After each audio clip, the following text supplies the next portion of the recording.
Hello, this is Wise Owl. Thanks for checking out my channel. It's day 14 of Warboss Tay's May Painting Challenge 2015, and it's glazing day.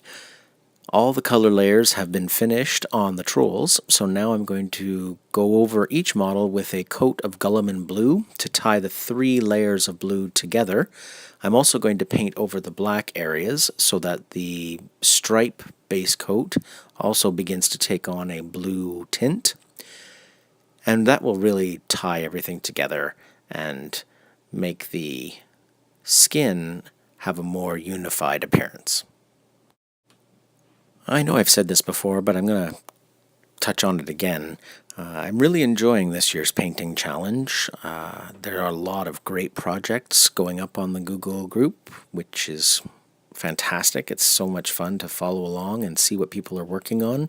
You know, some days there's only a little bit of progress made, some days there's tons of progress made, and you get to kind of pick and choose your projects, and it's really great. It's a nice sense of community that's really challenged me and inspired me to pay more attention to my painting and to paint on a daily basis, which is something that I don't always feel driven to do.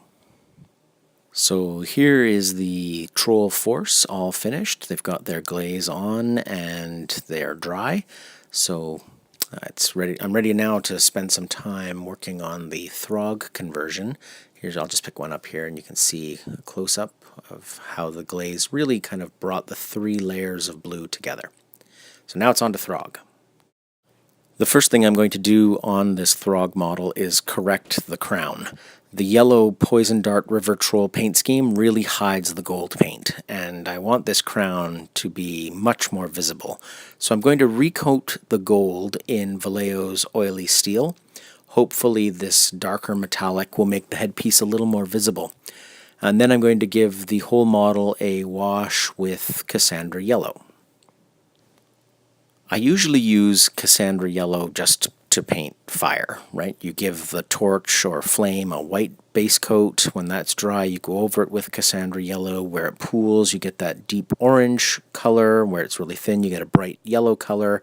I learned that on Warboss Tay's channel a few years ago, I think, and I've used that technique to paint my Phoenix in my High Elf army and the torches in my Dwarf army. But now I'm using Cassandra Yellow to actually shade yellow in this Throg model.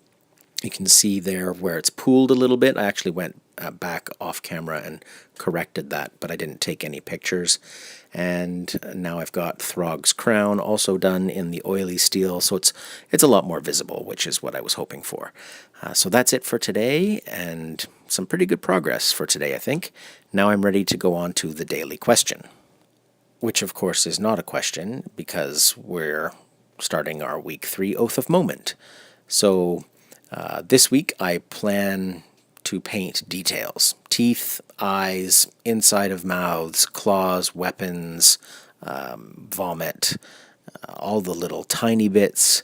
I think I'm going to experiment a little bit with picking out some of the details in the black stripe areas, especially along the hunched shoulders where you've got all those little scale details, and along the tops of the thighs there's some scale details there as well. And then I've got to figure out what I'm going to do with the fur that hangs below their chins and below their bellies. But that's it for week 3, I think. That'll be enough. So on this paintbrush, which you can't see, I do now solemnly swear.